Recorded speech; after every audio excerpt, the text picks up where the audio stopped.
So last class एक बार देख लेते हैं कहाँ तक अपन ने किया था। लास्ट क्लास मैंने न्यूक्लियस जस्ट स्टार्ट ही किया था। न्यूक्लियस क्या क्या होता है न्यूक्लियस में? अपने पास में न्यूक्लियस में प्रोटॉन है और न्यूट्रॉन है। दोनों का मास मैंने लिखाया था क्या? ओके, मास लिखाया था और उसके बाद में और क्या क्या लिखा दिया उस पर? अच्छा, डेंसिटी एटॉमिक मास पे डिपेंड करती है, इंडिपेंडेंट होती है? इंडिपेंडेंट होती है। और रेडियस का ऑर्डर कितना है? 10 टू द पावर -15। फिर मास ऑफ न्यूट्रॉन, प्रोटॉन, ठीक है, डेंसिटी बता दिया। ओके, तो एक जो यूनिट है एटॉमिक मास यूनिट लिख लेते हैं। Atomic mass unit AMU, atomic mass unit लिखो।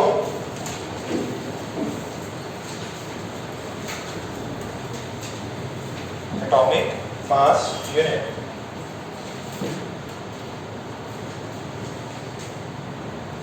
Atomic mass unit 1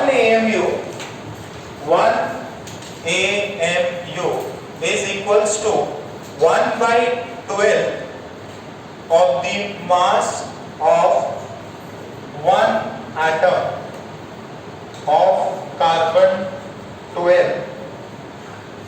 One atom of carbon 12 at rest and in ground state. ठीक है, एक एम में क्या है? 1/12 of the mass of carbon 12। So हमने अप्रॉक्स मान रखा है mass of 1 proton is equals to mass of 1 neutron is approximately equal to 1 AM। देखो बेसिकली अगर आपने, मैंने पिछले वैल्यूज लिखाई थी तो कितना था? 1.67। जो पॉइंट के बाद तीसरा डिजिट है उनमें न्यूट्रॉन और प्रोटॉन में थोड़ा सा अंतर रहता है। अगर नॉर्मल कैलकुलेशन माननी हो तो प्रोटॉन का और न्यूट्रॉन का अपन 1 AMU मान सकते हैं। बट अगर उसने क्वेश्चन में ही चीजें आपको डिफरेंट दे दी हो और उसने प्रोटॉन का भी 1.67 कुछ अगर वैल्यूज दे दे तो आपको डिफरेंट मानना है और इसमें कैलकुलेटर का यूज करना है। इसमें किसका यूज करना है? कैलकुलेटर का यूज करना है। HCV से भी जितने भी प्रॉब्लम मिले आप कैलकुलेटर से करना है। इसे सिर्फ और सिर्फ आपका ये कॉन्सेप्ट तैयार करने के लिए चैप्टर है कि भाई यार ऐसे ऐसे अपन चीजें निकाल सकते हैं। ओके, फिर एक और डेटा जो है, अच्छा 1 AMU वैसे इसमें कितना है? 1.66 × 10 टू द पावर -27 kg है। और ये पता है क्या? E is equals to mc²। mc में दिया था। This is energy and mass equivalent. Mass को अपन एनर्जी के टर्म्स में लिख सकते हैं, E is equals to mc²। ये चीज अपने को पता रहनी चाहिए, ठीक है? ये सब लोग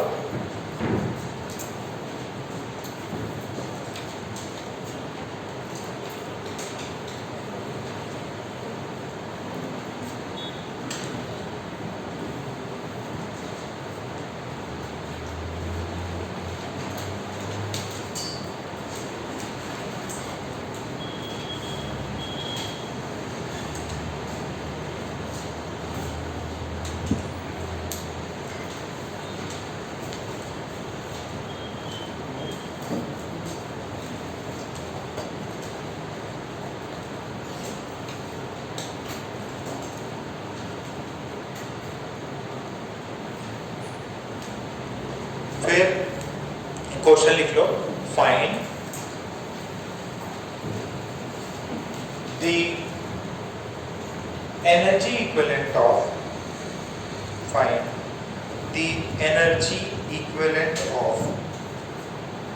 find the energy equivalent of 1 AMU।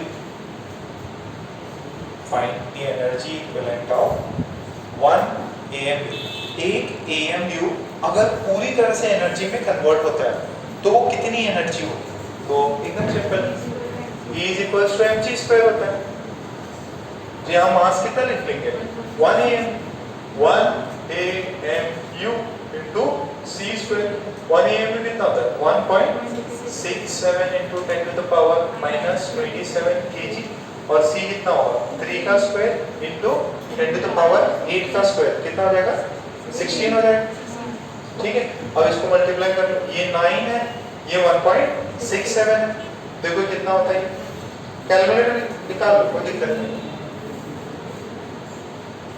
ये 16 है और ये तो 10 टू द पावर 11 हो गया, ये 9 है और ये 1.67 है, 1.66 into 9 कितना है 14.94 into 10 to the power 11 कितना जूल्स। यार जूल्स तो बहुत कम हो रहा है, मतलब एक अगर आपने एक प्रोटॉन को या एक न्यूट्रॉन को पूरी तरह से एनर्जी में कन्वर्ट किया तो कितना एनर्जी क्रिएट होगा 94 into 10 to the power minus 11 joule. अब ये जो यूनिट है अपन इसको क्या करेंगे थोड़ा छोटा लेवल पे कन्वर्ट करने का ट्राई करेंगे। जूल से इसको कन्वर्ट करो इलेक्ट्रॉन वोल्ट्स में। What is electron volts? It is also a unit of energy. तो इसको जरा कन्वर्ट करो इलेक्ट्रॉन वोल्ट्स में। 1 eV कितना होता है 1.6 into 10 to the power minus 9। तो इसको जरा eV में कन्वर्ट करो। Convert this into eV, electron volt unit। Convert this into electron volt unit।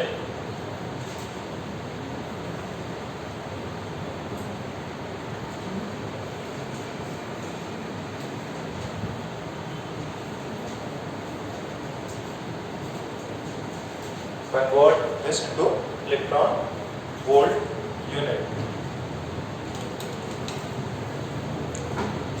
किसे डिवाइड करना है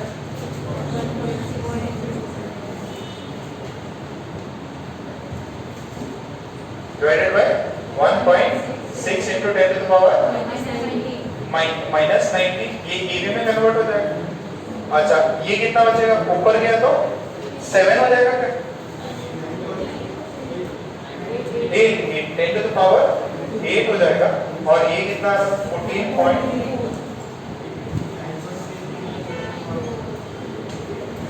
अच्छा अब सुनो इसको याद रखना। अच्छा मेगा इलेक्ट्रॉन वोल्ट करना है, कितना करना है मेरे को मेगा इलेक्ट्रॉन वोल्ट तो 10 टू द पावर 6 होता है। तो इस एनर्जी को अपन लिख सकते हैं 931 मेगा, इसको याद रखना।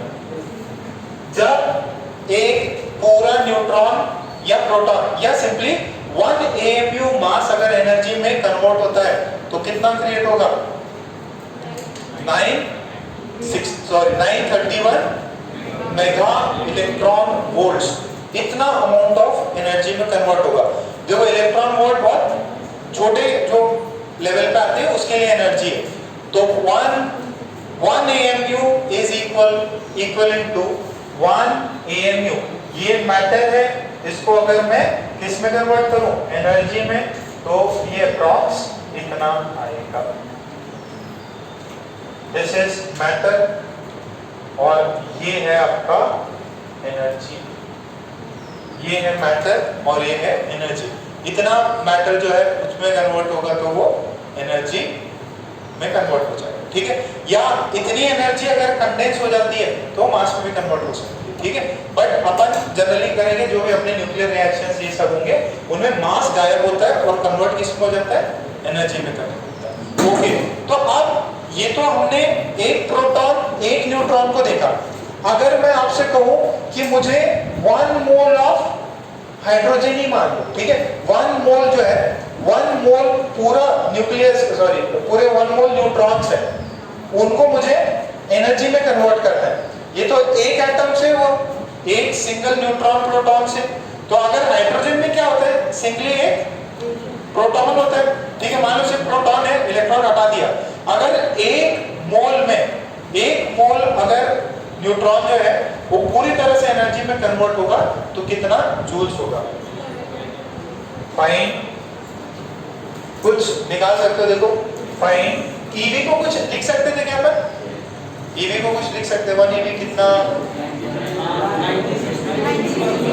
96 किलो जूल पर मोल होता था क्या? चलो इसको सुनो, वहां से एक एटम को तो आएगा ना जूल्स में, तो अपने को find energy of 1 mole of neutron. 1 mole of neutron को आपको अगर वो पूरी तरह से कन्वर्ट हो तो कितना एनर्जी होगा ये बताओ।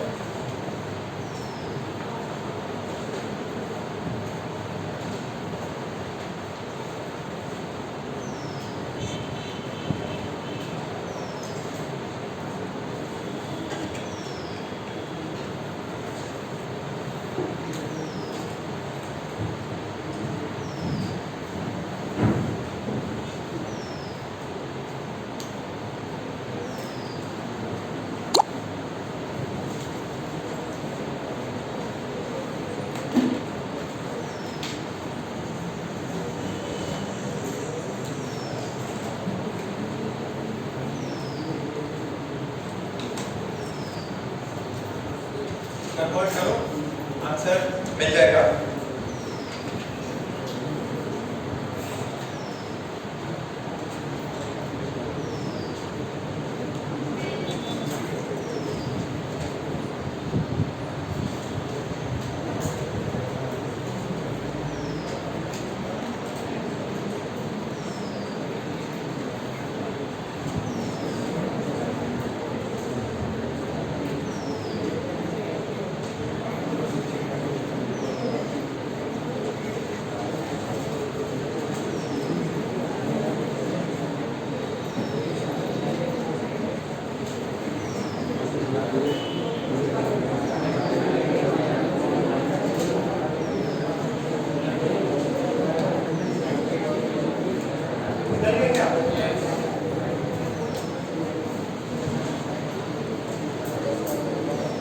आया कितना था?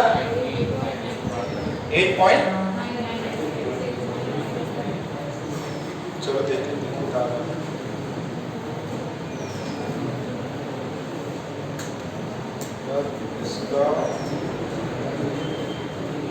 इसको देखो किससे कन्वर्ट करना है। A1 AMU का अपना एनर्जी आया था अपने को 14.94 into 10 to the power -11 joules. अच्छा मुझे ये बताओ 1 मोल कितना पार्टिकल्स के बराबर होता है? 1 मोल कितना 6.023 into 10 to the power 23। बस मल्टीप्लाई करना है इससे, टोटल एनर्जी हो जाएगा। टोटल एनर्जी इसका हो जाएगा 14.94 into 6.023 into मल्टीप्लाई किया तो ये कितना हो जाएगा 10 to the power 12 हो जाएगा क्या? तो अब ये मल्टीप्लाई कर लूं 15 into 6 के अराउंड कितना होगा? कितना 89.98 into 10 to the power 12। मतलब बहुत ज्यादा है। 10 to the power 12 जूल्स जो है it's a very huge amount of energy. ठीक है, तो 1 मोल अगर पूरा एटम कन्वर्ट होता है तो ये बहुत हाई अमाउंट ऑफ एनर्जी में कन्वर्ट हो सकता है।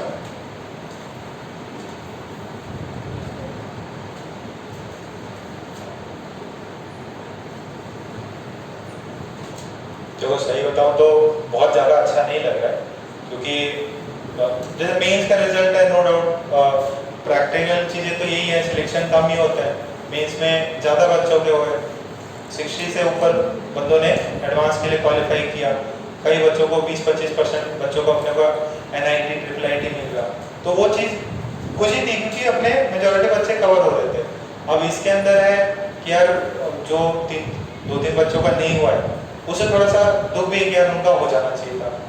तो अब मतलब सेम आपके केस में भी देखो, मतलब अगर मान लो A का हो रहा है B का नहीं, फॉर एग्जांपल इन्हीं में दोनों को देख लो, अभी दोनों है, दोनों हो जाए तो बहुत ज़्यादा खुशी होगी।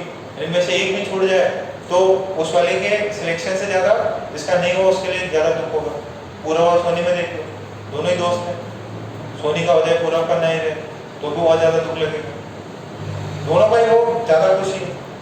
तो अगर एक का भी नहीं होता तो उतना अच्छा नहीं लगता, बट मैटर ऑफ फैक्ट ये सीट्स कम है, आपको फाइट तो करना ही पड़ेगा, क्योंकि अगर उसका हुआ है तो उसने कुछ ना कुछ तरीके से पढ़ाई करी होगी, उसने उस तरीके से सॉल्व किया होगा, वो स्ट्रेटेजी अपनाई होगी, तब जाके उसका सिलेक्शन हुआ। तो वो एग्जाम वाले दिन उस पर ज़्यादा डोमिनेंट था comparative to that particular student, वो ज़्यादा डोमिनेंट था, इसकी वजह से उसको क्वेश्चन तो सेम ही थे। ऐसा भी नहीं है मेंस में तो सबके क्वेश्चन अलग होते हैं, एडवांस में जितने भी बच्चे हैं सभी के क्वेश्चन सेम होंगे, तो कंटेंट तो आप दोनों के लिए सेम ही था। तो उस समय थोड़ा इतना मतलब लगता है कि यार उस बच्चे का भी हो जाता तो अपने को खुशी रहती, बच्चे ने बहुत मेहनत करी थी आखिरी तक, या बहुत ज़्यादा तेज बच्चा था उसका हो जाना चाहिए था। अब 3 सिलेक्शन है, ठीक है, अच्छा मतलब अपने लिए ओवरऑल वैसे ठीक है कि यार जितने भी बच्चे थे अपने 38 बच्चे थे और एडवांस के तो 25 एक बच्चे थे, उसके अंदर 3 बच्चे अपने IIT जाएंगे, तो ब्रांच देखो वो जो भी काउंसलिंग के बाद और IIT मिलेगा, बट फिर भी खुशी है कि यार अपने पढ़ाए हुए बच्चे IIT गए। और NITs में जिनका नहीं हुआ है, जो मैं नाम जिनके लिए तो NITs ट्रिपल IITs में अच्छी ब्रांच मिल जाएगी, कईयों को तो ट्रिपल IIT में भी CS मिल जाएगा, तो वो है चलो कहीं ना कहीं बैकअप है उनका, मतलब एकदम खराब नहीं हुआ, बट वही अगर रिजल्ट वाले दिन थोड़ा अफसोस तो रहता ही है, काश ये भी हो जाता, इसका भी हो जाता। और अपना टारगेट है कि आप लोग जितने भी देखो यहाँ पे जितने भी बच्चे हैं ना जो भी एडवांस के लिए प्रिपेयर कर रहे हैं, उनके पास में है दम है, आप लोग निकाल सकते हो, बट हाल फिलहाल में आपको क्या लगता है, सर लोग को कुछ पता ही नहीं लगता, सर कौन क्या कर रहा है, कौन किससे डिस्कशन कर रहा है, कौन बातें करता, सब पता रहता है। एक फ्रेंड नहीं दूसरा फ्रेंड नहीं बता देता, सर ये यहाँ घूम रहा है, ये इसके साथ ही ज़्यादा बात करता रहता, ये इसके साथ में सॉल्व ज़्यादा कर रहा, इसके साथ कम सॉल्व कर रहा, तो पता तो रहता ही है, बट वही है कि अपने को वही लग रहा है कि यार अब 1 महीने की बात है, अगले 15 तक तो कोर्स उससे पहले ही कंप्लीट हो जाएगा, ठीक है, फिजिक्स तो हो ही जाएगा, तो आखिरी का टाइम है, प्लीज़ इसको फ्रेंडशिप दोस्ती यारी पे इतना ज़्यादा मत करो, बहुत शॉर्ट रिजल्ट है आप लोगों का, जो भी है जितने भी बच्चे देख रहा हूँ, ठीक है, सभी का शॉर्ट रिजल्ट है। जो भी बच्चे का, अगर तुम ये भी मान के देखो ना यार, इन बच्चों का जो भी मैंने नाम बताया है, इनका टॉप 10 में या टॉप 5 में नहीं थे ये लोग, ठीक है, आखिरी टाइम पे इतनी मेहनत करी कि कनेक्शन तोड़ दी कि यार चलो ठीक है, जो जैसे जिंदगी जी रहा है जीने दो, अपने का टारगेट बस ये IIT पहुंचना है, ठीक है। अब नो डाउट अपने को उम्मीद है ईशान भी IIT जाए, और ईशान का दिमाग भी बहुत तेज है, वो भी जा सकता और वो जाएगा अगर वो डिस्ट्रैक्शन से मुक्त रह के सिर्फ और सिर्फ टारगेट पर फोकस करे, और नहीं बहुत बड़ी रहती है, आखिर उस समय पे सब टाइम मिलेगा दूसरी यारी निभाने का, स्टंट मारने का, बस एक बार 5-6 महीने की बात है, एडवांस मेंस में तो वैसे ही हार्डली 3 महीने और है, 3 महीने जनवरी में हो गया या फेब में हो गया, 3 महीने का बात है, और आखिरी 3-4-6 महीने हैं, 6 महीने में आपको रिजल्ट आ जाएगा। अब जिन 3 बच्चों का हुआ है वो तो बहुत ज़्यादा खुश है, क्या मेहनत रंग ला गई। अब वो सिद्धांत का जो बिल्कुल नहीं उम्मीद थी, उसका भी आखिरी टाइम में कुछ ना कुछ करके उसका निकल गया कि यार चलो अपने को IIT मिल जाएगा, वो बहुत ज़्यादा खुश है, मम्मी पापा उसको बहुत ज़्यादा खुश है, चलो हो गया। कंपैरेटिवली जिनका नहीं हुआ उनके थोड़ा ज़्यादा दुख है कि यार हो जाता तो IIT में मतलब डिजर्व करता था, होता ना कि कुछ बच्चे जो ऑलरेडी मेहनत कर रहे हैं, जैसे श्रेया है अपनी इतनी ज़्यादा मेहनत करती, देखो आप में से इंजीनियरिंग वालों से भी बहुत ज़्यादा मेहनत करती है बच्चे, अब इसका शॉर्ट अपना उम्मीद है कि भाई नेम्स है बेस्ट से बेस्ट कॉलेज में जाए, और थोड़ा भी ऊपर नीचे होगा सबसे ज़्यादा तकलीफ जो पढ़ा रहा है उसको ज़्यादा होती है। मेडिकल में बहुत अच्छे बच्चे हैं, इनको सबके अच्छी जगह पर मिलेगा, तो मैं ये सिर्फ नाम लिखे, नाम पर्टिकुलरली नहीं लेते, बट फिर भी अपन मानते कि यार आपका सबका अच्छी जगह, प्रियांशु ये जो भी है, प्रियांशु है, दोनों प्रियांशु है, सबका अच्छे IITs में, और एक बार जब IIT में आज वाले दिन रहेगा ना अगले साल, तो बहुत ज़्यादा जिनका हो गया है उनकी खुशी ज़्यादा है। अपने भी अगर मेजोरिटी बच्चे आप लोग से जिनसे उम्मीद है उनका हो जाएगा तो अपने को बहुत ज़्यादा खुशी होगी। अभी मतलब मैं बता रहा हूँ, मैं उतना ज़्यादा खुश नहीं हूँ कि यार नहीं यार उन दो का भी हो, क्योंकि जिनका होना 1-2 बच्चों का नहीं हुआ उनसे ज़्यादा दुख हो रहा, क्या उनका भी हो जाता तो अच्छा होता, उनसे हम 4-5 बच्चे 5-6 बच्चे निकल जाते अपने, तो मतलब उनके उनके लिए बेटर होता। देखो सिलेक्शन आपका, आप पढ़ाई करोगे, आप आगे काम करोगे देश के लिए, जो भी कंपनी के लिए आप काम कर रहे हो, तो फायदा अल्टीमेटली आपका है। बट आप अच्छी जगह पे पहुंचो, वो टीचर के लिए सबसे अच्छी बात रहती है कि यार मेरा पढ़ाया हुआ बच्चा आज इस कॉलेज में चला गया, उसका ये रिजल्ट आया, तो वो वाला फैक्टर ठीक है थोड़ा सा कम लग रहा है। जैसे उस दिन भक्ति का जो इतनी टॉप रैंक आई थी, 68 पहुंचा लिया, वेद का 300 ऑल इंडिया रैंक आई, तो वो तो बहुत ज्यादा खुशी थी, क्योंकि उन्होंने दिया ही कम लोगों ने था। अब आप लोगों में जो लोग यूसेड भर रहे हैं, मैं पक्का बता रहा हूँ बहुत अच्छा मतलब प्लेसमेंट आप लोगों को, मतलब आईआईटी में मिल जाएगा। आप लोगों का उतना कैलिबर है, जो लोग भी भर रहे हो ना उतना कैलिबर है, आप लोगों को पक्का निकल जाएगा। यूसेड वाला भी एक ऐसे बैकअप ऑप्शन रखो उसको, कि यूसेड के थ्रू अपने को बैकअप ऑप्शन में आईआईटी का एंट्री गेट तो है ही। तो चलो ये लिख लिया था क्या आप सभी ने, ठीक है।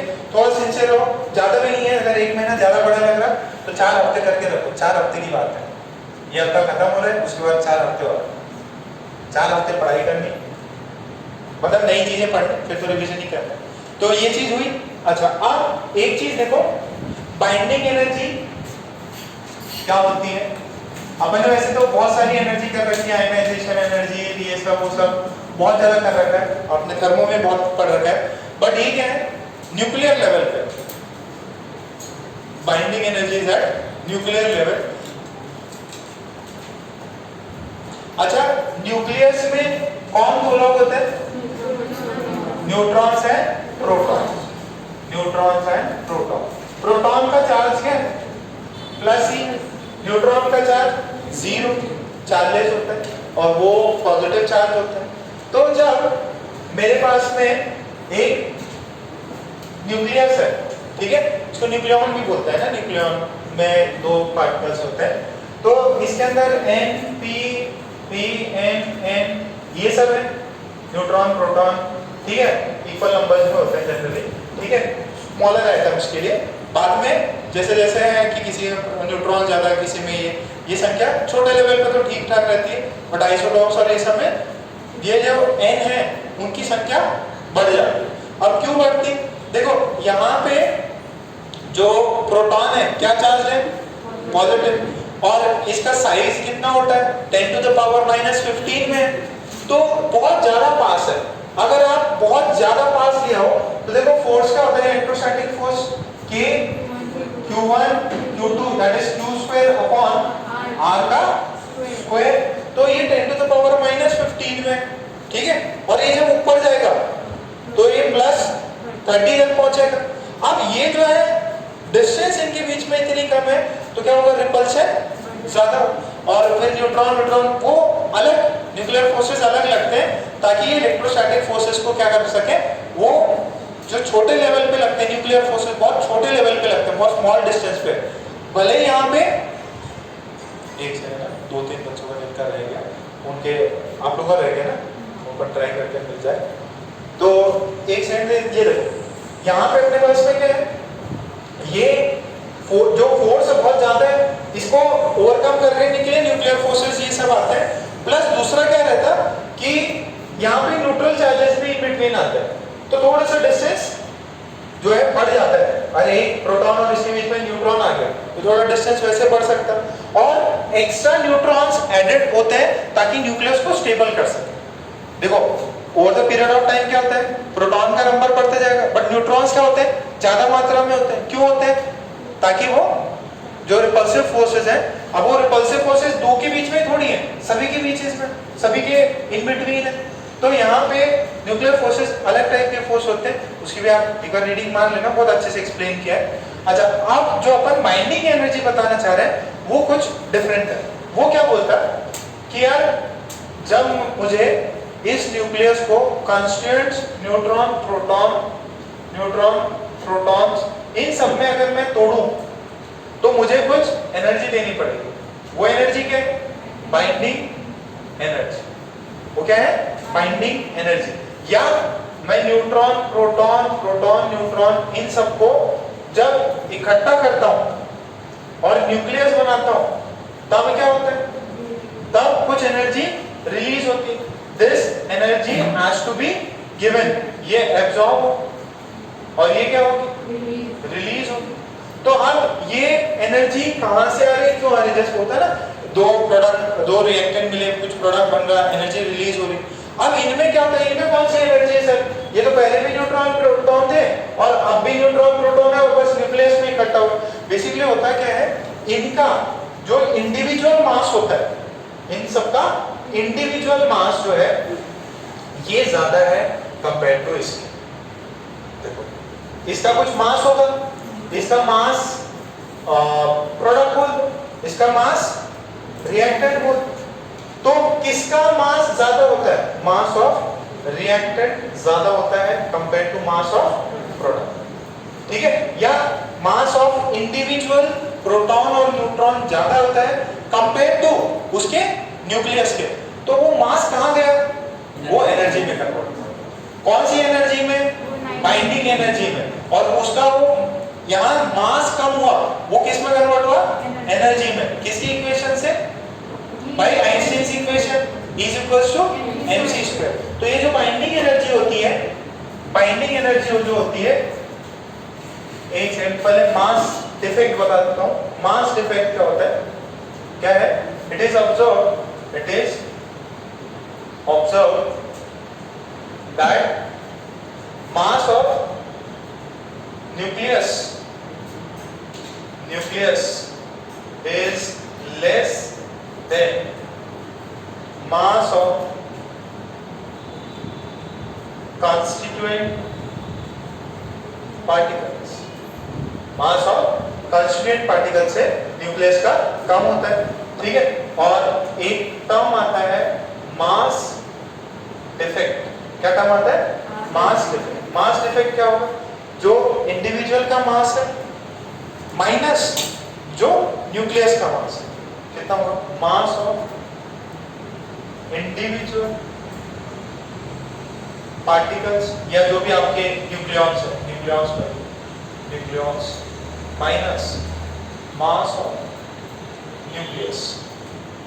ये क्या होता है, मास डेल्टा m, और ये जो डेल्टा m हुआ है वही मेरी बाइंडिंग एनर्जी में कन्वर्ट होता है। तो हमारी जो बाइंडिंग एनर्जी होती है, बाइंडिंग एनर्जी क्या है, डेल्टा mc²। ये बाइंडिंग एनर्जी किसे कैसे निकालते हैं हम, कंस्टिट्यूएंट जो न्यूक्लियॉन्स हैं, कंस्टिट्यूएंट न्यूक्लियॉन्स मतलब न्यूट्रॉन है, प्रोटॉन, उन सबका मास इंडिविजुअल का पता है। आपको पता है कि यार हीलियम में जो है 2 प्रोटॉन है और 2 न्यूट्रॉन है, उसका मास निकालोगे, और जब आपने हीलियम न्यूक्लियस का मास निकाला तो दोनों में थोड़ा बहुत, ऐसे नहीं बहुत ज्यादा अंतर है, थोड़ा बहुत अंतर रहेगा, और वो एनर्जी किसमें कन्वर्ट हुई है, बाइंडिंग। बाइंडिंग एनर्जी कितनी होती है, mass defect into c², mass defect into c², ठीक है। तो अच्छा ये अपन ने एक कर भी रखा है इसका भी, कि इसको लिख सकते हैं delta m into 931 mega electron volt. Delta m को किसमें कर दो, अच्छा 1 AMU होता है तो कितना होता है, कितना होता है 931। तो ये डेल्टा m जितना भी AMU आए, अगर मान लो ये 2 AMU आया तो ये बार-बार c² करने की जरूरत नहीं, अभी जस्ट निकाला था ना, 1 AMU का एनर्जी कितना होता है 931 मेगा इलेक्ट्रॉन वोल्ट। अगर ये जो मास डिफेक्ट है वो 2 AMU आया तो ये कितना होगा 1861 AMU हो जाएगा। अगर मान लो वो 0.5 AMU है तो इसका हाफ हो जाएगा, और वो 0.001 तो जो भी है मल्टीप्लाई करके आंसर। तो बाइंडिंग एनर्जी लिख लो,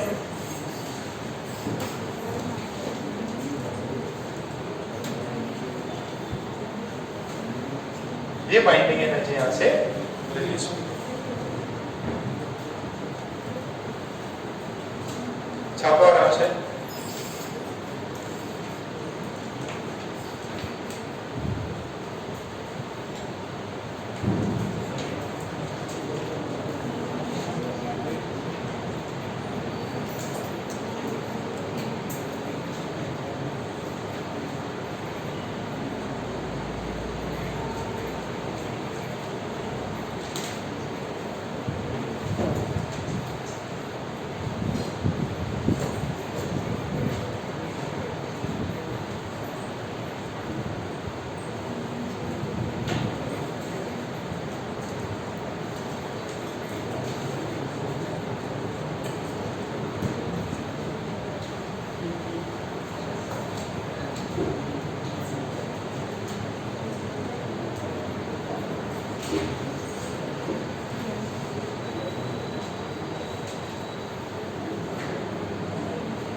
अच्छा ध्रुवी का और बेटा ये ना कर लेता है, जिनका अभी भी इच्छा है कि यूसेट का फॉर्म भरना है, एक बार कल आखिरी डेट है, फिर उसके बाद नहीं मिल पाएगा। आप अगर आज भी चाहते हो कि फिर हो जाए, घर जाके फोटो जिन जो समर्थ कॉलेज में, अगर आप इंडिविजुअल कॉलेज से अगर ले लियो तो बहुत अच्छा है, समर्थ से जिनको अभी तक नहीं मिला है वो लोग ले सकते हैं। फोटो जमा करा दो अपना और नाम वाम लिख के फिर अपन सबमिट करवा देंगे। हाँ 22 तारीख तक नहीं इनका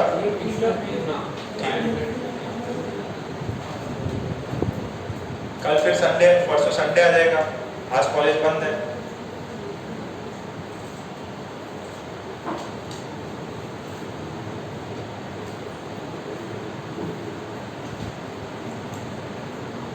तो अफसोस होगा कि नहीं मिला, कि IIT नहीं मिला, ये नहीं मिला, बट फिर वो लगेगा कि हाँ यार चलो कुछ तो मिला है, NIT में ही सही हमको है तो एडमिशन।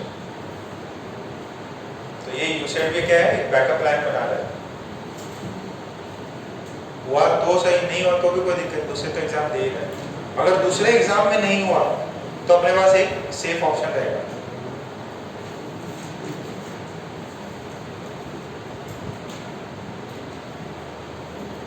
कल मैंने बताया था वो एक जो लड़की IIT गुवाहाटी में जिसका यूसेट के थ्रू हुआ था, वो मेंस 2 के बैच की थी, जो बेस में था। मेंस 2 मेंस बैच होते थे, मेंस 1 मेंस 2। मेंस 2 मतलब सोचो मेन जो मेंस में टॉप करते थे वो मेंस 1 में जाते थे, जो नहीं करते थे थोड़ा बहुत कम रहते वो मेंस 2 में, और मेंस 2 वाले बच्चे IIT चले गए थ्रू यूसेट, दूसरा शॉर्टकट मिल गया। फिर उसका प्लेसमेंट अभी हो गया है, कहाँ पे, जियो में हो रहा है। जियो में अभी 2011 में पास आउट करी है, सॉरी 2021 में पास आउट करी है, और 14-15 लाख का पैकेज है अभी उसका।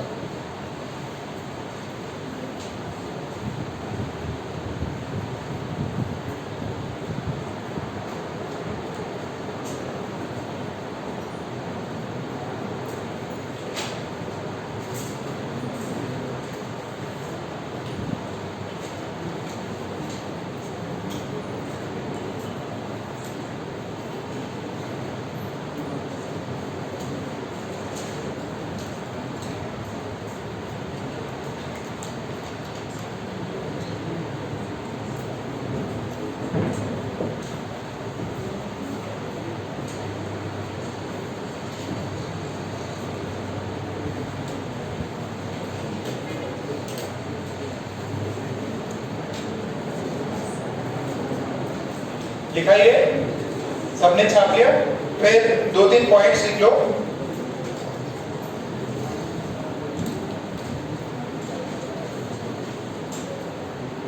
पॉइंट लिखो, amount of energy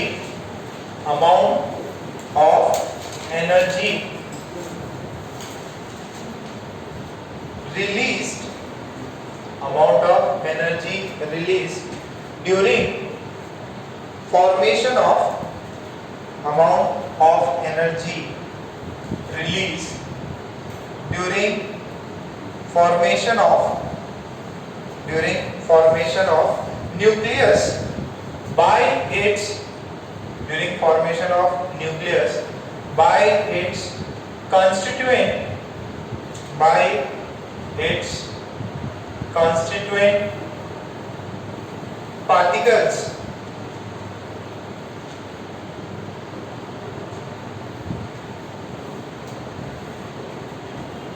energy released during formation of nucleus by its constituent particles when they are brought from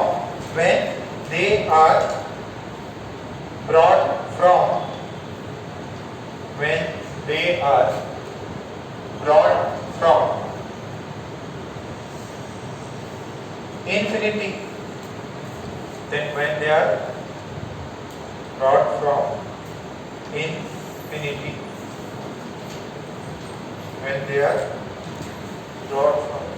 infinity, ये देखिए, इसको मास डिफेक्ट को ऐसे भी अपन समझ सकते हैं, वही सेम चीज है मास डिफेक्ट। देखो, आपने मास, एक एटम है जिसका एटॉमिक नंबर है Z और एटॉमिक मास है A, तो उसमें न्यूट्रॉन्स कितने हो जाएंगे, a माइनस जेड। तो उसका आप कितना मास मानोगे, देखो आपने ना इंडिविजुअल प्रोटॉन न्यूट्रॉन का मास आपको पता है, तो आप बोलोगे इसका मास जो एक्सपेक्टेड मास है, एक्सपेक्टेड मास कितना है कि यार z प्रोटॉन्स होंगे। एटॉमिक नंबर क्या शो करता है, नंबर ऑफ प्रोटॉन्स की न्यूट्रॉन्स, प्रोटॉन्स, तो z into mass of protons plus neutrons कितने हो जाएंगे, a minus z into mass of neutron. ये क्या हो गया, एक्सपेक्टेड मास इतना होना। अच्छा, कितना एक्सपेरिमेंटल मास जो है या एब्जॉर्ब, जो आप एब्जॉर्ब सॉरी ऑब्जर्व करोगे, सॉरी जो आप ऑब्जर्व करोगे वो कितना मास है। आपको एटम का मास पता है, किससे माइनस कर दो, इलेक्ट्रॉन से। अरे इलेक्ट्रॉन्स बाहर है ना, तो आपको सिर्फ न्यूक्लियस अंदर वाले की मास की जरूरत है, तो माइनस क्या करना है, जो बाहर वाला कंटेंट है। बाहर कौन है, न्यूट्रॉन सॉरी इलेक्ट्रॉन। तो क्या बचा, ये एक्सपेरिमेंटल मास है, ये होना चाहिए था ऐसा अपन मान, अगर इनसे मिलके बने तो इतना होना चाहिए था, बट है कितना। अच्छा, इनमें से कौन ज्यादा, एक्सपेक्टेड मास जो है वो ज्यादा है कि कम, ज्यादा है, किससे, जो एक्सपेरिमेंटल मास है। तो इन बिटवीन इनके बीच का जो गैप आया वो क्या है, मास डिफेक्ट। मास डिफेक्ट कितना हो जाएगा, मास डिफेक्ट हो जाएगा माइनस मास ऑब्जर्व। अच्छा, आप क्या कर दो, इसको सबट्रैक्ट कर लो, वैल्यूज कर लो, कितनी आएगा ये, Z M B plus A minus Z M N minus mass of atom minus Z M. ठीक है, तो ये भी formula, this is what delta M. और एनर्जी कितनी निकली यहाँ से, सेम, ये इंडिविजुअल चीजें होंगी, एनर्जी निकली same, delta M C square या delta M into 931 mega electron volt.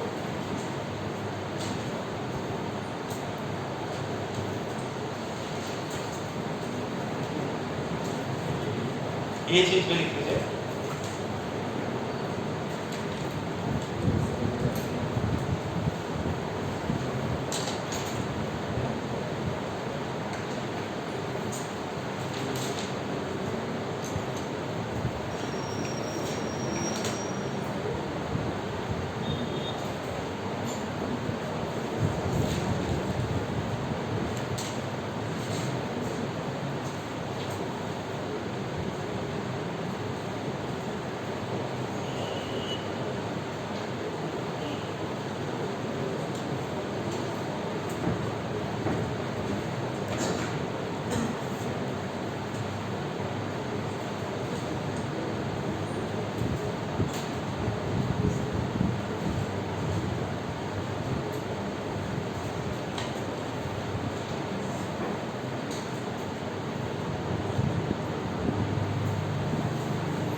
Nucleus का मैंने अच्छा चार्ट दिया, बहुत अच्छे से एक्सप्लेन किया है, रीडिंग मार लेना इसकी जिसके पास है।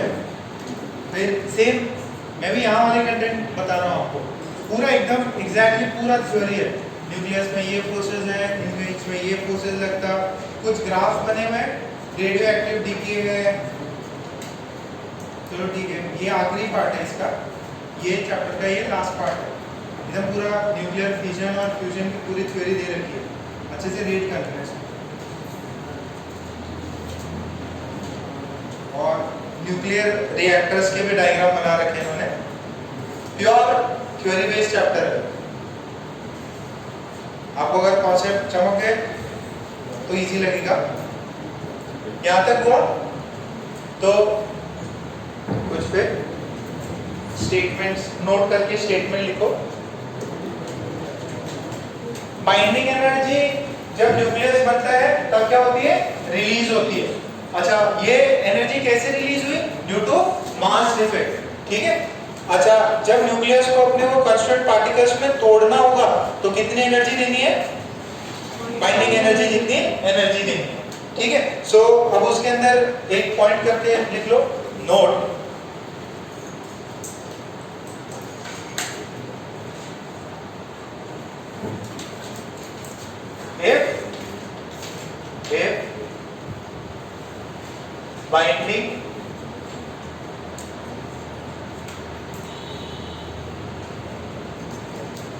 if binding energy per nucleon, if binding energy per nucleon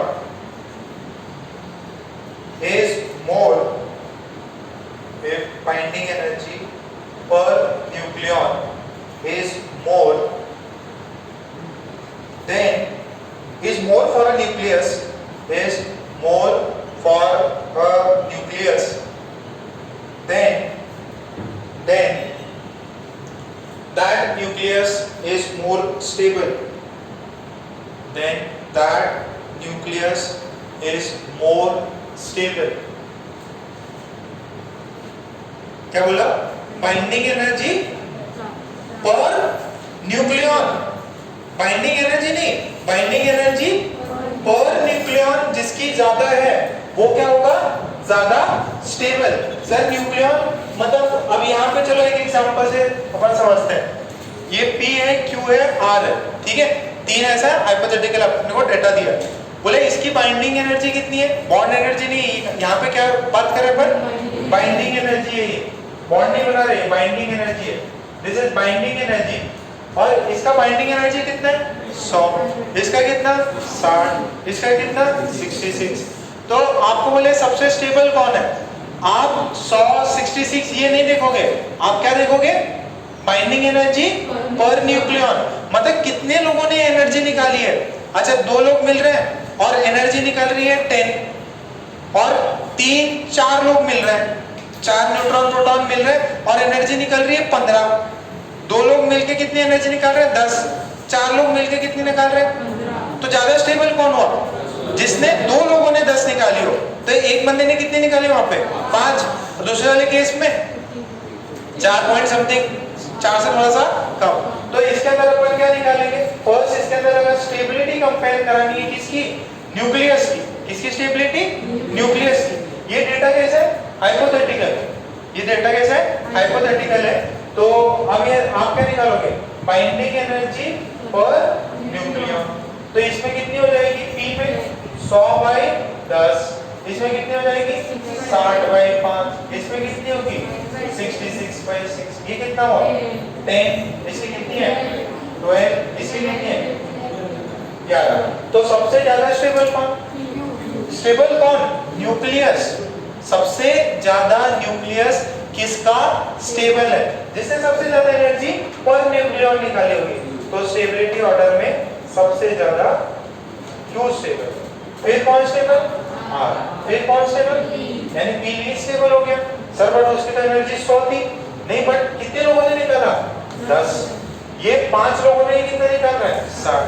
तो ये बाइंडिंग एनर्जी पर न्यूक्लियन देखी जाती for comparing the stability of a given nucleus, ठीक है। एक गिवन न्यूक्लियस की स्टेबिलिटी निकालने के लिए बाइंडिंग एनर्जी पर न्यूक्लियन निकालो। हाँ क्या? 8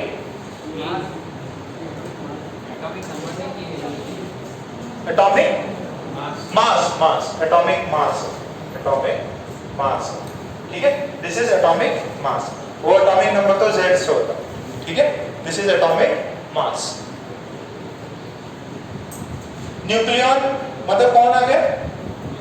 वो न्यूट्रॉन है, प्रोटॉन। तो एटॉमिक मास हो गया।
ओके, फिर इसके बाद में एक क्वेश्चन और लिखे, कैलकुलेट,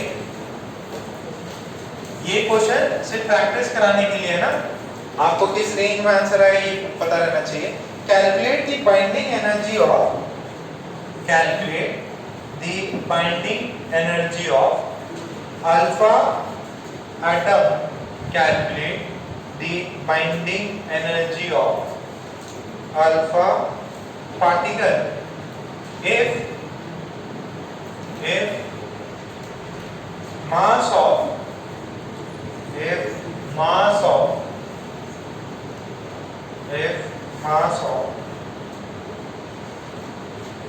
ये लिख लो, डेटा लिख लो,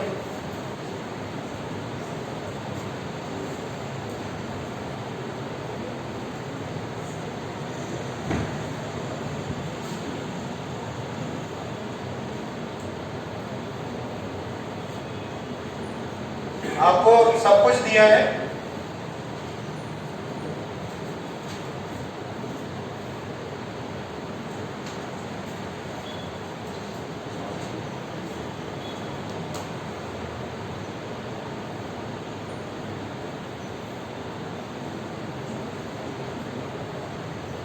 कैलकुलेटर निकालो, देखो आपको पहले दे रखा है हाइड्रोजन एटम मतलब कौन, हाइड्रोजन एटम मतलब प्रोटॉन, कितना है 1.0078 और न्यूट्रॉन का 1.0086, यानी कि आप दोनों को मान नहीं मान सकते, आपको जो दिया है वो मानना पड़ेगा।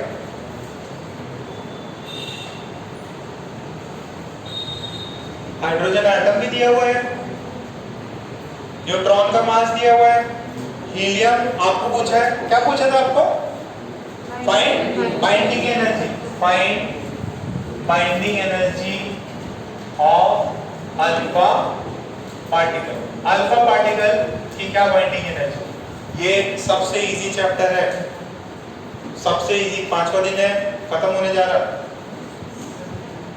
थोड़ा एक्सटेंड और कर देंगे, कुछ और बता देंगे आपको। टाइम कंज्यूमिंग है ना, छोड़ देना रहता है, टाइम कंज्यूमिंग वाली चीजें मत करना। 60 तक ही है,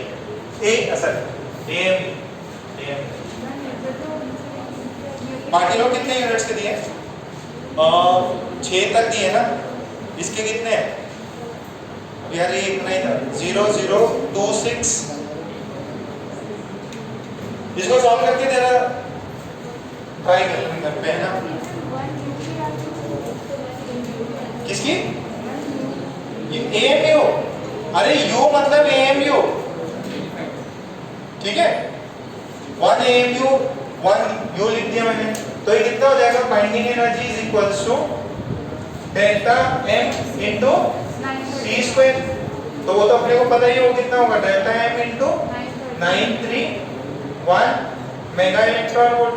अच्छा डेल्टा M निकालना है, अब डेल्टा M कैसे निकलेगा, देखो इधर 2 कितने हाइड्रोजन, कितने 2 हाइड्रोजन प्लस 2 न्यूट्रॉन, माइनस किससे करना है, एक हीलियम एटम से, सही का, अरे सही है, ओके, और इनटू 931 कर, तो इसका कितना है, दोनों का ऐड कर लो, इनटू 2 टाइम्स, इन दोनों का ऐड करके कर लेते हैं, 07826 प्लस 2 इंटू 1.008665, ये एग्जाम में दे तो नहीं करना भाई, ये तो अभी आपको कैसा होता है वो बता रहे हैं, 4.00 बस इतना सा डाल देना इंटू 93 मेगा इलेक्ट्रॉन,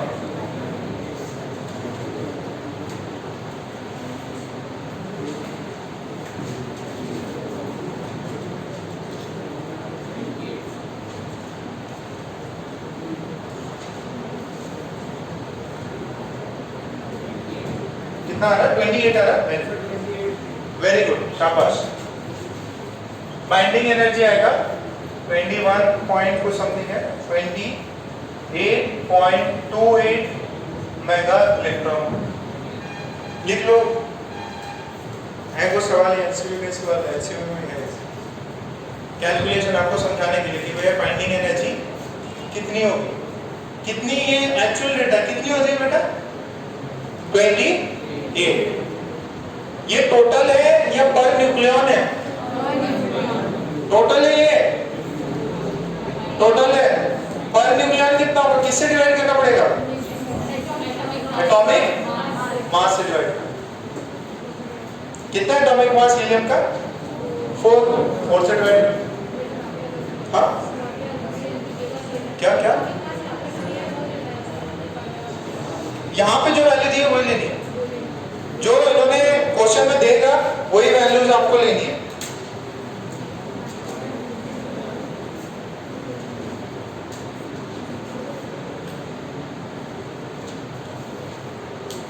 फिर ये डायरेक्ट लिख लो इसमें ना, फिर एक बार छोटा सा सिंपल सा क्वेश्चन लिखो।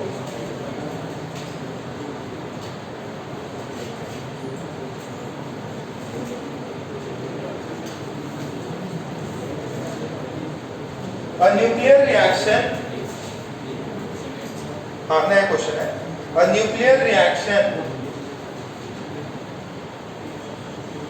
A plus B gives C plus D.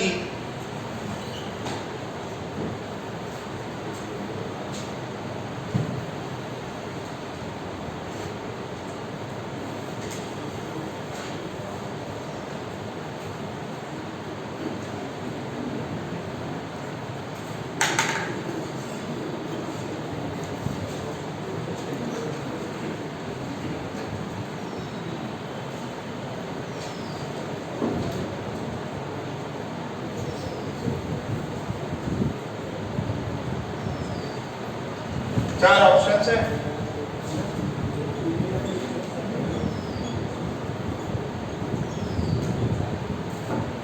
देखो if the binding energy of each atom is A, B, C, D का बाइंडिंग एनर्जी है B1, B2, B3 and B4, आपसे पूछा है कि जो इस रिएक्शन में बाइंडिंग एनर्जी जो है कितनी निकली ये बताओ।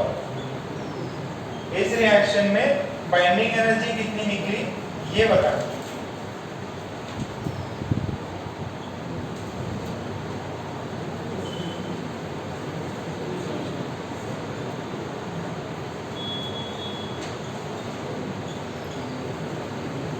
इस रिएक्शन में बाइंडिंग एनर्जी कितनी निकली ये बता।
क्या होना चाहिए?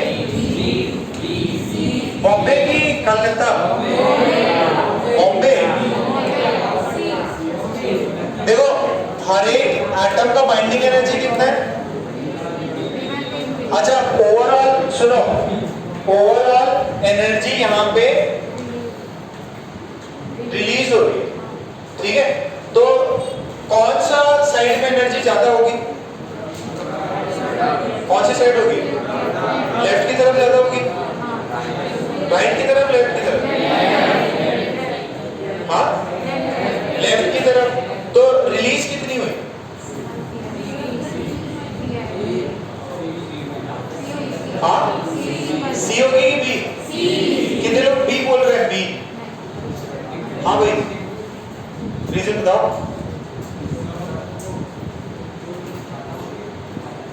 किसमें ज्यादा होगी?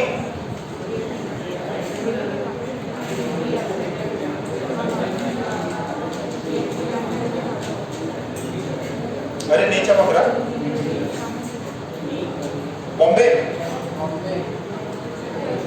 बॉम्बे क्यों? बॉम्बे ज्यादा है क्या? हाँ, क्यों?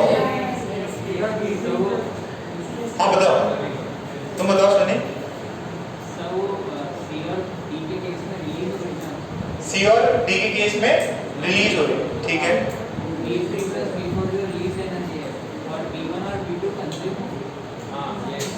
V1 और V2 कंज्यूम हो रहे। देखो ध्यान से सुनना, आपका न्यूक्लियस जो जिस तरफ भी जा रहा है, बाइंडिंग एनर्जी बेसिकली जो भी कोई भी रिएक्शंस होती है ना न्यूक्लियर रिएक्शंस में, जिस तरफ बाइंडिंग एनर्जी ज्यादा होती है वो न्यूक्लियस उसकी तरफ जाता है। एक एटम है, एक एटम क्या करेगा, ज्यादा बाइंडिंग एनर्जी पर न्यूक्लियन ही है ना, ओके। तो ये जो बाइंडिंग एनर्जी है, कॉन्सेप्ट ये रहता है, आप पर न्यूक्लियन अपनी बाइंडिंग एनर्जी क्या करना चाहते हैं, कोई भी रिएक्शन हो उसमें आप अपनी एनर्जी इंक्रीज करना चाहते हैं। यहाँ देखो पंगा अलग है, यहाँ पे आप जितना मास लूज करोगे उतना एनर्जी रिलीज होता जाएगा और आप स्टेबिलिटी अटेन करोगे।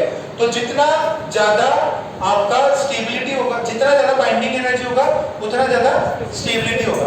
सेम ऐसा ही क्वेश्चन, आंसर बी और सी में से ही है। सेम ऐसा क्वेश्चन इंटेक्स एक्सरसाइज 4 निकालो, Intex exercise 4, Intex exercise 4 page number 11.26 question number 4, question number 4 जो है वो निकालो।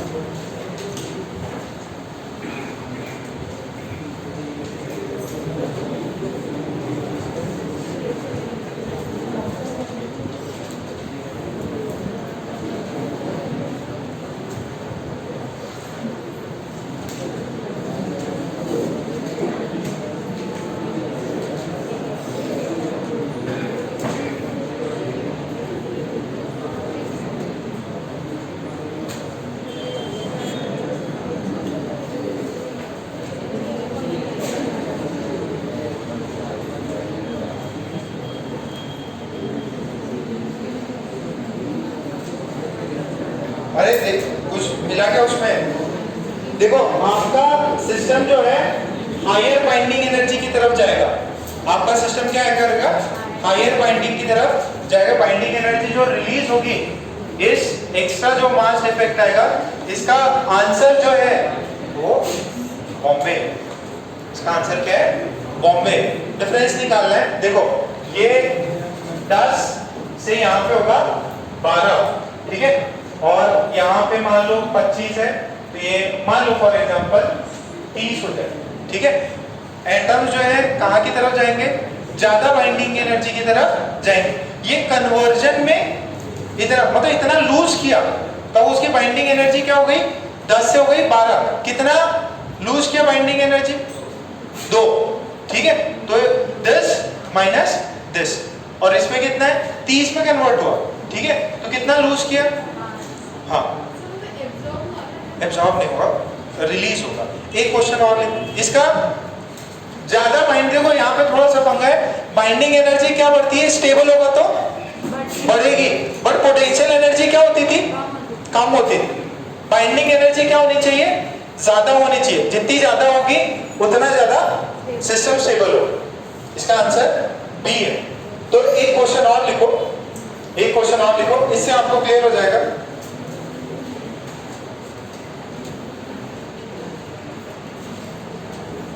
हाँ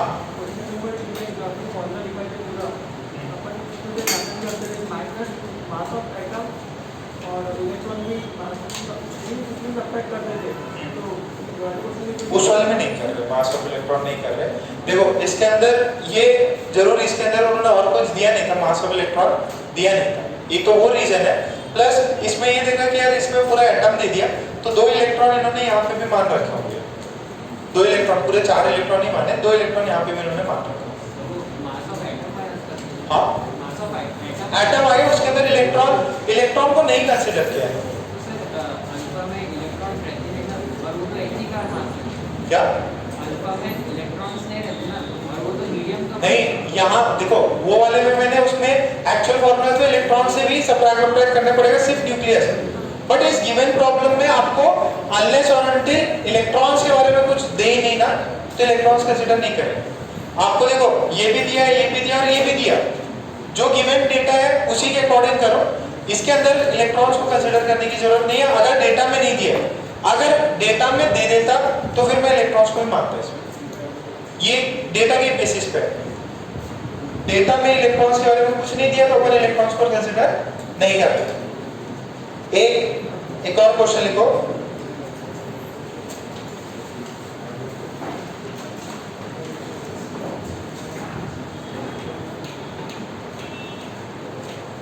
क्वेश्चन लिखो, a nuclear reaction, a nucleus has binding energy of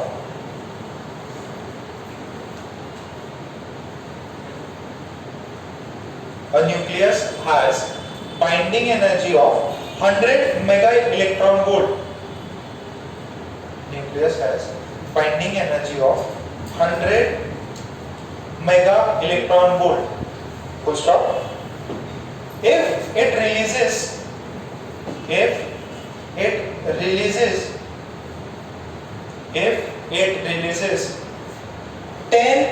mega electron volt,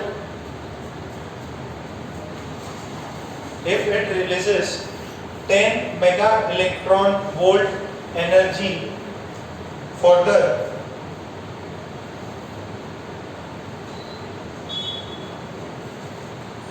if it releases 10 mega electron volt energy further, then find the new binding energy. Then find the new binding energy. Then find the new binding energy.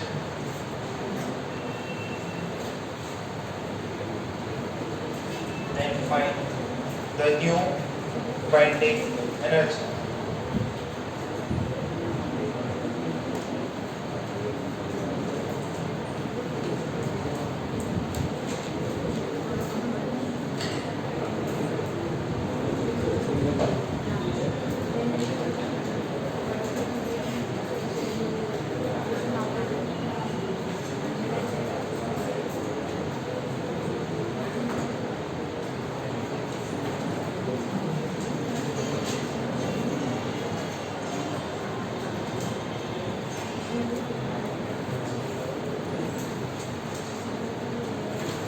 कितना होगा 90 कि 110? कितना 110। अब यहाँ पे बढ़ गई घट गई? बढ़ गई। बात समझ में आ रही? देखो वापस देख लो जिसको नहीं समझ में आ रहा। देखो ए में था, ए से किस में कन्वर्ट हुआ? बी में। अच्छा, ए न्यूक्लियस बनने के लिए उसने बाइंडिंग एनर्जी मतलब रिलीज करी होगी। फर्स्ट में इनिशियल में कितनी एनर्जी रिलीज हुई? पहले कितनी रिलीज हुई होगी बनने के बाद? 100 मेगा इलेक्ट्रॉन। फिर बी बनने के लिए क्या की उसने एक्स्ट्रा एनर्जी रिलीज करी, तो एक्स्ट्रा एनर्जी रिलीज कितनी करी? फर्दर कितनी करी? 10 मेगा। टोटल कितनी रिलीज कर दी? टोटल एनर्जी रिलीज इस 110 पहले से 100 कर रखी थी, फिर एक्स्ट्रा 10 करी, तो टोटल कितनी रिलीज कर दी? 110। तो उसकी क्या हुई? जो बाइंडिंग एनर्जी क्या हुई? 110। पहले कितनी थी? 100। फिर कितनी हुई? कौन ज्यादा स्टेबल? इसकी बाइंडिंग एनर्जी 7। ठीक है, तो उस वाले केस में भी समझ में आ रहा है क्या? ये अभी समझ में क्लियर है? नहीं है? छोड़ दो, थोड़ा वेट करो उसको। देखो 10 थी, 10 से 12 हुई, ये उसने एक्स्ट्रा एनर्जी रिलीज करी, 2 मेगा इलेक्ट्रॉन वोल्ट रिलीज करी होगी। तब जाके उसकी बाइंडिंग एनर्जी कितनी हुई, ये एनर्जी रिलीज कर चुका है, वो एक्स्ट्रा रिलीज करी उसने, तो बाइंडिंग एनर्जी क्या हुई, कितनी टोटल रिलीज करी, 12। तो ये वाला जो स्टेबल होता है उसकी बाइंडिंग एनर्जी ज्यादा होती है, उसने ज्यादा एनर्जी रिलीज करी होगी, तो इस वजह से सब्ट्रैक्शन में बड़ी वाली वैल्यू माइनस छोटी वाली। क्लियर है? थोड़ा सा और सोचो तुम, जितना ज्यादा एनर्जी रिलीज करोगे उतनी ज्यादा आपकी बाइंडिंग एनर्जी होगी। ठीक है, इतना हुआ, ओके। फिर नेक्स्ट हेडिंग डालो, लास्ट ये न्यूक्लियर इसका जो है बाइंडिंग एनर्जी का ग्राफ ऑफ बाइंडिंग एनर्जी, ये वाला तो हो गया क्या?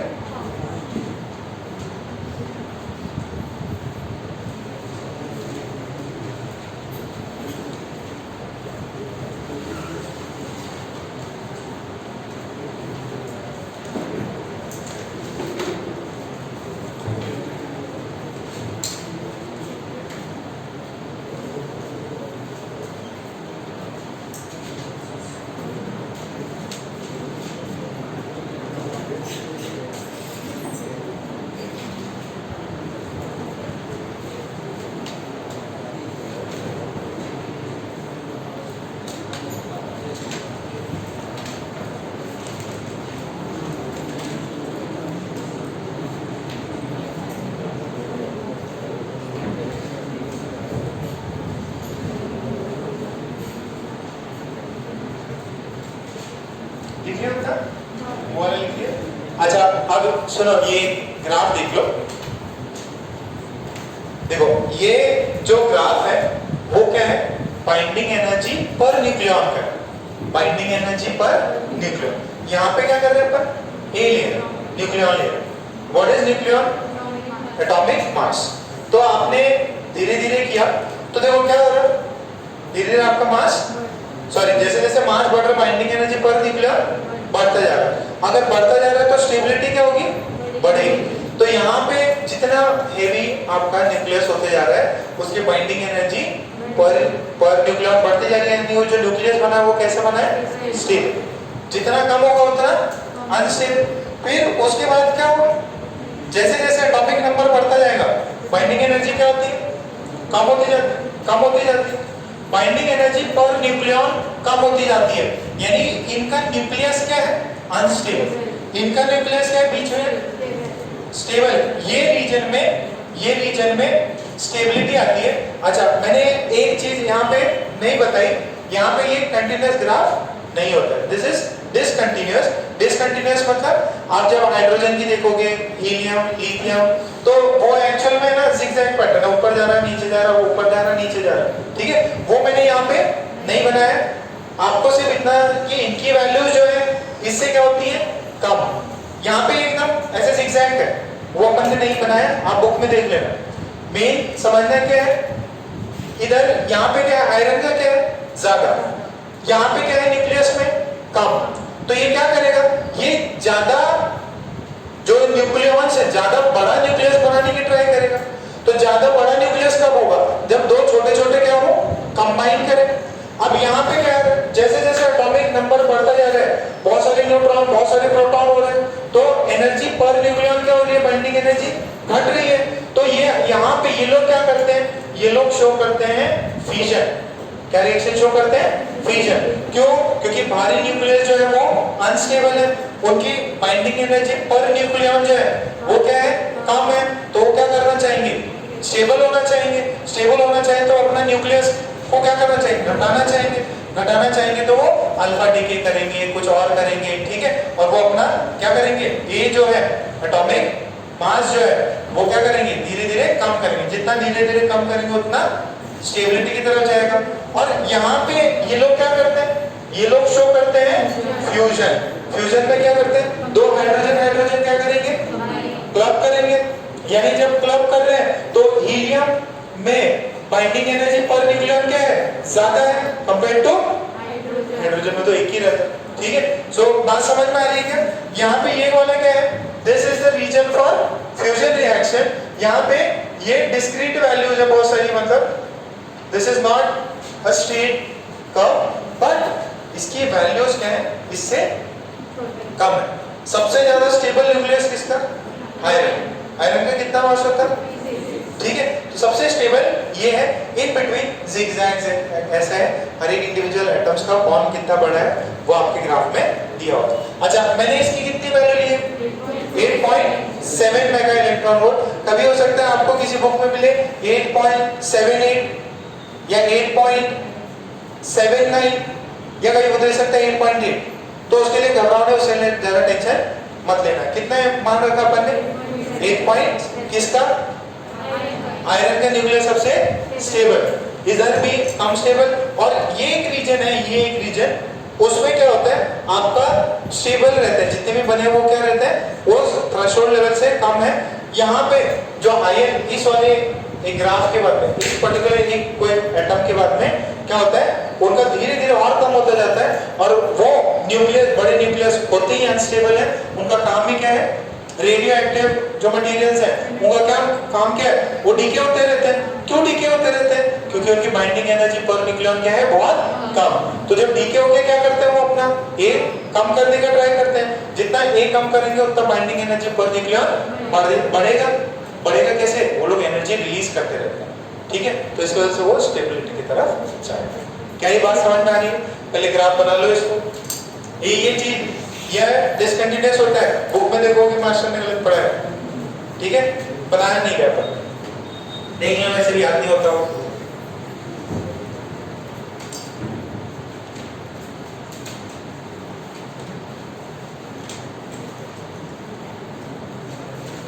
यहाँ पे हैवी न्यूक्लियस होता है, यहाँ light nucleus, these are heavy nucleus, these are light nucleus, these are heavy nucleus, these are light nucleus.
ठीक है, इतना छापा गया, रफ फ्री हैंड से बना दो डायग्राम, पॉइंट लिख लो।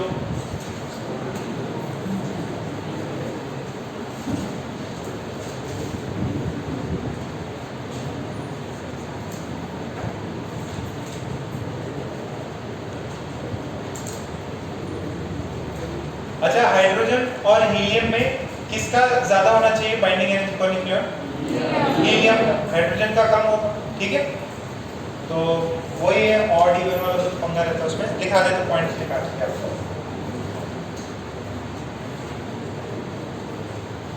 इसमें पहला पॉइंट लिखो, the binding energy per nucleon is maximum for iron Fe56, maximum for iron Fe56 and its value is 8.7 mega electron volt.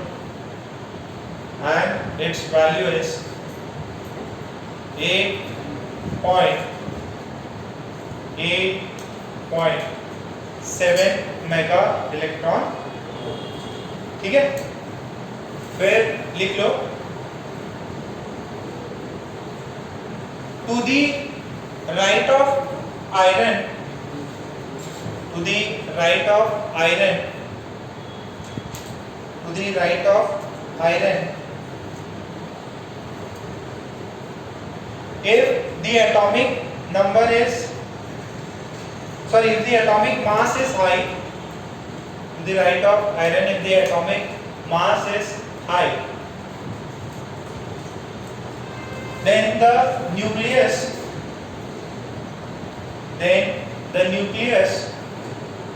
will undergo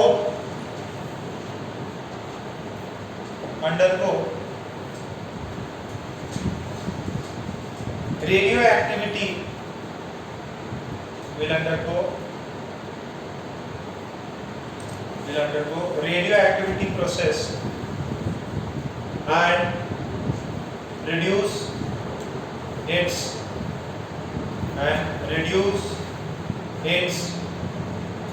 mass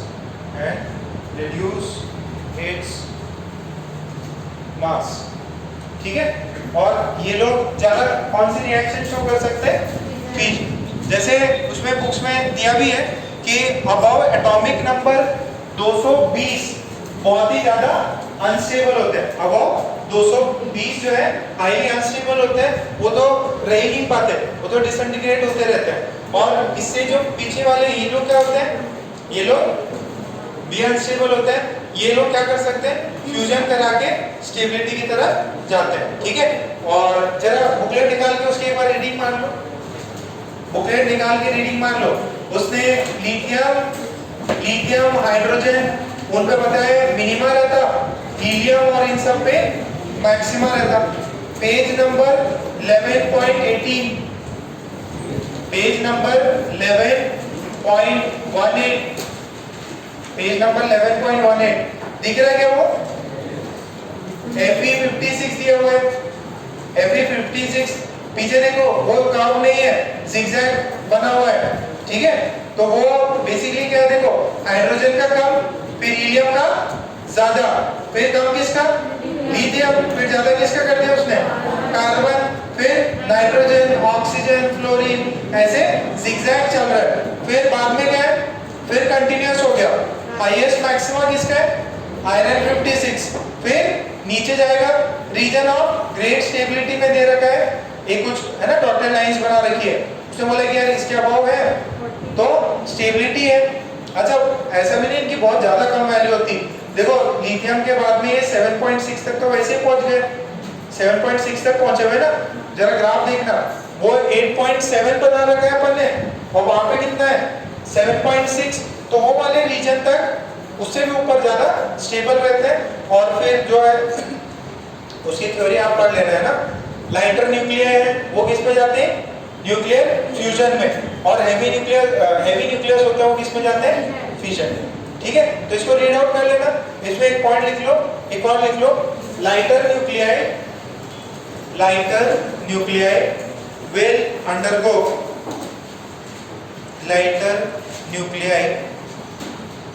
undergo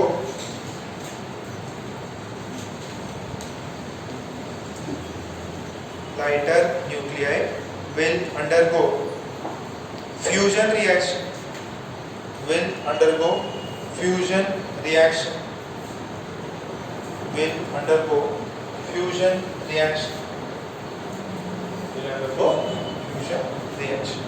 ठीक है।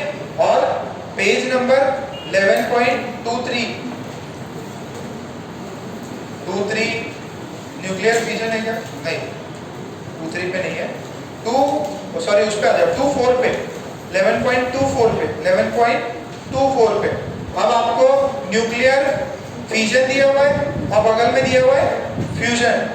इनकी थ्योरी रीड करनी है, न्यूक्लियर फिजन और न्यूक्लियर फ्यूजन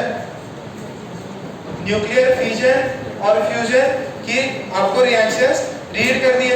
ये तो पढ़ रखा है यूरेनियम, देखो जरा रिएक्शन देखो, यूरेनियम की दे रखी है,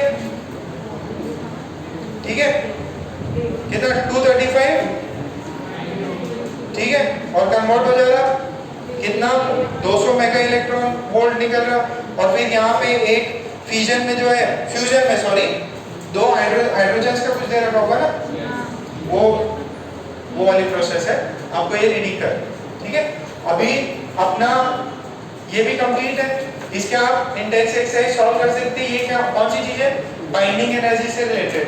अब एक आखिरी सेक्शन बचा हुआ है, इसको बोलते हैं रेडियो एक्टिविटी। आप लिख लो, हेडिंग लिख लो, कुछ 2-3 पॉइंट्स लिखा देते हैं। रेडियो एक्टिविटी, देखो कुछ थ्योरेटिकल क्वेश्चन आए कि साइंटिस्ट ने क्या डिस्कवर किया था, वो भैया आपको पढ़ना है, ठीक है, पढ़ लेना बोर्ड के लिए। कुछ अच्छा पॉइंट लिखे तो बुक्स में लिख लेना, वो थ्योरेटिकल पार्ट है, उसे समझाने की जरूरत नहीं है। किसने डिस्कवर किया, ना पढ़ना बस। ओके, तो हेडिंग डालो, radio activity, radio activity,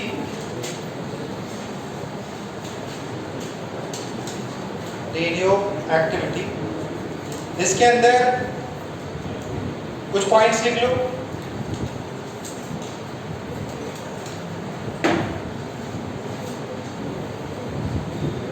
radio activity, उसमें पहला पॉइंट लिखो,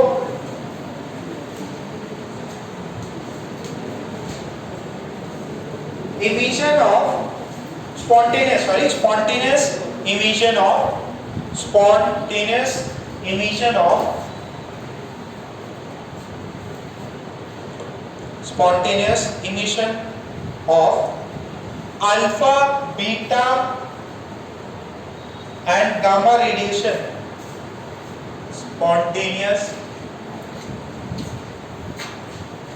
बस हेडिंग डाल देते, spontaneous emission of alpha, beta, gamma radiations from unstable nucleus is called, from unstable nucleus is called radioactivity.